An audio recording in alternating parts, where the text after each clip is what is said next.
ఒకానొక సందర్భంలో నేను నా మిత్రుడు ఒక విషయం గురించి డిస్కషన్ జరిగింది. అదేంటంటే,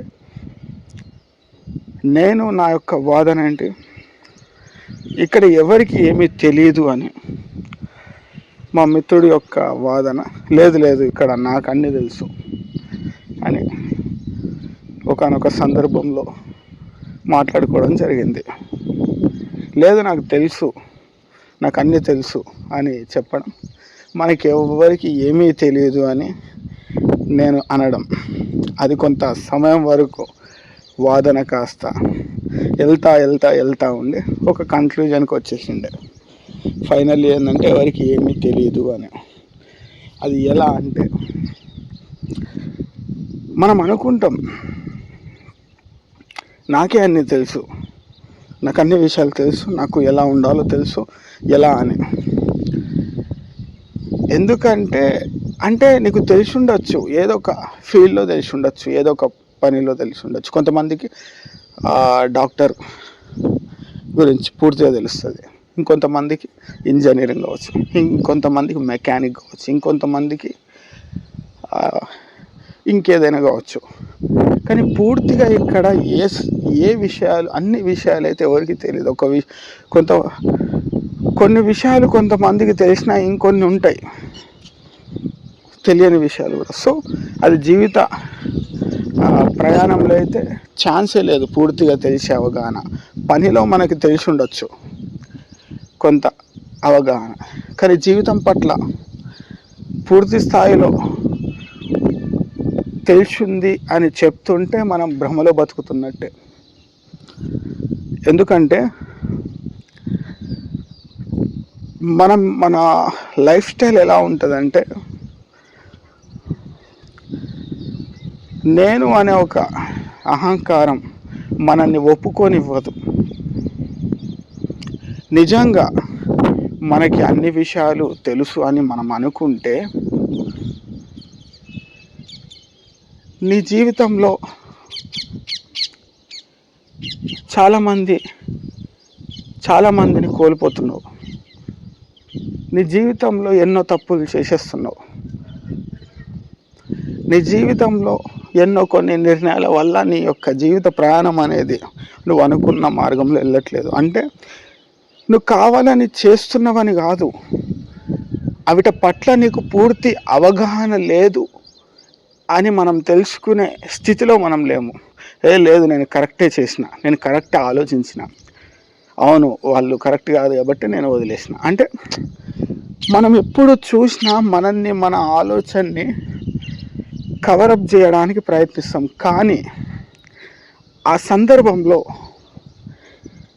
ఎలాంటి సిచ్యువేషన్స్లో నేను నిర్ణయం తీసుకున్నా అని మనము కొంచెం రీసెర్చ్ చేసి ఎక్కడ పొరపాటు జరుగుతుంది అని మనం టైం తీసుకొని ఆలోచించే స్థితిలో మనం ఉండము. ఎందుకంటే మనం యాక్సెప్ట్ చెయ్యము మనకేం తెలీదు అని. ఇక్కడ అందరికీ అన్నీ తెలుసు అని మాట్లాడే వాళ్ళకి ఏమీ తెలీదు. ఏదో తెలుసు అనే ఒక మాయలో, భ్రమలో బతికేస్తుంటారు. అలానే జీవితం ముందుకెళ్తూ ఉంటుంది. ఎందుకంటే ఇక్కడ ఎవరికి పూర్తిగా మనిషి గురించి తెలియదు. ఇక్కడ ఎవరికి పూర్తిగా రిలేషన్స్ కావచ్చు, ఫ్రెండ్షిప్ కావచ్చు, వాటి బంధాల గురించి వచ్చి ఏం తెలియదు. ఇక్కడ ఎవరికి కూడా ఏ విషయాలు పూర్తిగా తెలియదు. నిజంగా అందరికీ అన్నీ తెలిస్తే ఎందుకు గొడవలు వస్తాయి, ఎందుకు కొట్లాటలు, ఎందుకు ఆస్తి తగాదాలు, ఎందుకు నమ్మక ద్రోహులు, ఎందుకు వెన్నుపోట్లు, ఎందుకు రకరకాల భౌతికపరమైనవి మనం చాలా చూస్తున్నాం. ఎందుకంటే మనిషిని అర్థం చేసుకునే తత్వం లేదు, మనిషి బతికే మానవత్వం అంతకు లేదు. నేను అనే అహంకారమైన ఆలోచన, నువ్వు ఎంత అని చూసే ఒక ఆలోచన, నా మాటే గొప్ప అనే ఒక ఒక రకమైన భావం, ఇవన్నీ మనిషికి రావడం వల్ల చాలా కోల్పోతున్నాడు. బతికే తీరు మర్చిపోతున్నాడు, మాట్లాడే పద్ధతి మర్చిపోతున్నాడు, నిర్ణయాలు ఆగమైపోతున్నాయి. పూర్తిగా మనిషితో బతకడమే దూరం అవుతున్నాడు. అంటే రకరకాల సందర్భాల్లో రకరకాల పరిస్థితులు జరుగుతూ ఉంటాయి. దీనంతటి కారణము నేను అనే ఒక విషపూరితమైన లక్షణం రావడం వల్లే. అందుకే ఒకానొక సందర్భంలో రమణ మహర్షి ఒక మాట అంటాడు, అది ఇంతకుముందు చెప్పినా మళ్ళీ చెప్తున్నా. నేను అనే ఒక ఆలోచన లేనప్పుడు అంతా మనదే అన్న భావం వస్తుంది. నేను అనే అహంకారం లేనప్పుడే అందరితో బతకడం ఒక ఆలోచనగా ఏర్పడుతుంది. ఎందుకంటే ఇక్కడ అందరికీ శత్రువులు ఎవరో కాదు, మనకి మనం నేను అనే ఒక గోడ కట్టేసుకొని అందరికీ దూరం అవుతున్నాం. ఎందుకంటే నేను వచ్చేస్తే డిఫరెన్సెస్ వచ్చేస్తాయి, అహంకారం వచ్చేస్తుంది, నేనే గొప్ప అని వస్తుంది, నాదే అని వస్తుంది, నువ్వెంత, ఏ డిఫరెన్సెస్ వచ్చేసినాయి. నేను అని తీసేస్తే అంతా ఈక్వలే, అందరూ సమానమే. ఇక్కడ బంధాలు, రక్త సంబంధాలు, స్నేహితులు, వసన్స్, వాళ్ళు వీళ్ళు ఇవన్నీ ఏమీ లేదు, అంతా ఒకటే అని నీ ఆలోచన వచ్చిన రోజున నీకు తెలియని ప్రశాంతతలో నువ్వు జీవిస్తావు. నీ ప్రాణం కూడా ఎంత ఆనందంగా ఆహ్లాదంగా ప్రయాణం కొనసాగుతుందంటే చాలా అద్భుతంగా ఉంటుంది. ఎందుకంటే ఇక్కడ అందరూ ఒకటే, అంతా ఒకటే, అందరి మధ్యలో నువ్వు ఒకటే. ప్రతి ఒక్కరూ తమ జీవితంలో తమ పాత్రని పోషించడానికి మాత్రమే వచ్చారు.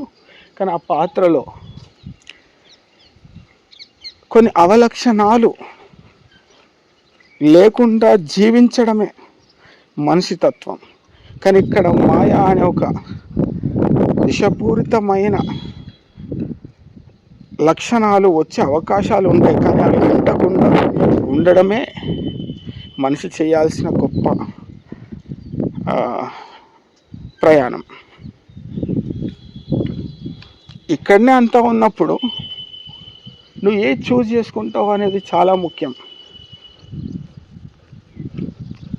మంచి చెడు ఉంది, కోపం ఈర్ష్య ఉంది, కుళ్ళు ద్వేషం ఉంది, మనిషి తత్వం ఉంది, మనిషి బుద్ధి ఉంది, మానవత్వం ఉంది, క్రూరత్వం ఉంది. ఇవన్నీ చాలా మన కళ్ళ ముందే ఉన్నాయి. ఏది చూస్ చేసుకోవాలి, ఎలా ముందుకెళ్ళాలి అనే విషయాలు మనకి తెలిసి ఉండాలి. తెలియకపోతే తెలుసుకోవాలి. గొప్ప గొప్ప ఆధ్యాత్మికమైన జీవితాన్ని జీవించిన వాళ్ళ యొక్క ప్రయాణాన్ని మనం చదవగలిగితే మనలో కూడా చాలా మార్పు వస్తుంది. మనం ఎప్పుడు కూడా ఇన్స్పిరేషన్గా చాలా తెలివి తక్కువ మనం తీసుకుంటాం. ఎక్కువ డ్రింకర్నో, లేకుంటే అహంకారితనమో, లేకుంటే ఒక గ్యాంగ్లో ఒకనొక బ్యాడ్ ఫెలోనో, లేకుంటే గ్యాంగ్స్టర్నో, లేకుంటే నెగిటివ్గా బతికి నెగిటివ్గా స్ప్రెడ్ చేసే మాటలు కావచ్చు, అలాంటి వాళ్ళనే మనం ఇన్స్పిరేషన్ తీసుకుంటాం. తద్వారా మనకి తెలియకుండా అలాంటి వ్యక్తుల మార్గం వైపే మనం ఆసక్తి చూపించే ప్రయత్నం మనం చేస్తూ ఉంటాం. అది మనకి తెలియకుండా మన మానసిక స్థితి కూడా అలవాటు పడిపోతుంది. సో గొప్ప గొప్ప ఆధ్యాత్మిక వాళ్ళ జీవిత ప్రయాణం కూడా ఎలా ప్రయాణం చేయాలి, జీవితంలో శత్రువు లేకుండా ఎలా జీవించాలి అంతా ఒకటే అని అనుకున్న రోజే అంతా మారుతుంది. చుట్టూ ఏమి మారకపోయినా నీ ప్రపంచాన్ని నువ్వు అనుకున్న స్థితిలో, నువ్వు చూసే కోణంలో, నీ చుట్టూ నువ్వు ఉండే సాంగత్యంలో చాలా మార్పు వస్తుంది నీకు. కానీ ఇవన్నీ మనం పట్టించుకోము, మనకి పట్టవు కూడా. ఎందుకంటే మనకి డబ్బు కావాలి, మనకి టైంపాస్ కావడానికి కొంతమంది మనుషులు కావాలి, మనకి ఇంకా బోర్ వస్తే పక్కన వాళ్ళ జీవితాల యొక్క బాధలు మనకి సరదాగా మాట్లాడుకోవడానికి కొన్ని విషయాలు కావాలి,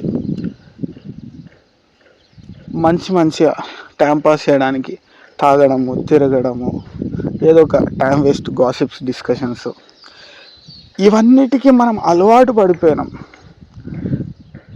మన జీవితంలో ఖాళీ దొరికే సమయంలో ఇవన్నీ మనం నింపేసుకోవడం వల్ల నువ్వు, నీ చుట్టూ నీతో సమయాన్ని కేటాయిస్తున్న వాళ్ళందరూ కూడా నీలానే తయారవుతున్నారు. ఎందుకంటే మన చుట్టూ ఏం నడుస్తుంది అనే దాని ప్రకారమే నీ మైండ్ కూడా నడుస్తుంది. సో నువ్వేం చేయాలి అప్పుడు? నీ ఆలోచన ఎలా ఉండాలి? నీ చుట్టూ ఏదైతే నడుస్తుందో దాన్ని అబ్జర్వ్ చేయాలి. నీ మైండ్ దేనికి ఆకర్షితమవుతుంది, నీ మనసు దేని వైపు తిరుగుతుంది, నీ ఆలోచన ఏ మార్గంలోకి వెళ్తుంది, ఇవన్నిటినీ నువ్వు గమనిస్తూ, తెలుసుకుంటూ, చూస్తూ నీ అడుగులు వేస్తూ పోతుంటే నీకు తెలుస్తుంది. ఇలా తెలుసుకుంటూ నీ ప్రయాణం చేస్తూ ఉంటే నువ్వు అనుకున్న ప్రయాణం కావచ్చు, అందరూ జీవిస్తున్న మాయా ప్రపంచంలో కాకుండా ఈ భౌతిక ప్రపంచంలోనే నువ్వు అనుకున్న ఆధ్యాత్మిక ప్రపంచం, ప్రశాంతమైన ప్రకృతిలో జీవించే మార్గం కూడా నీకు ఉంటుంది.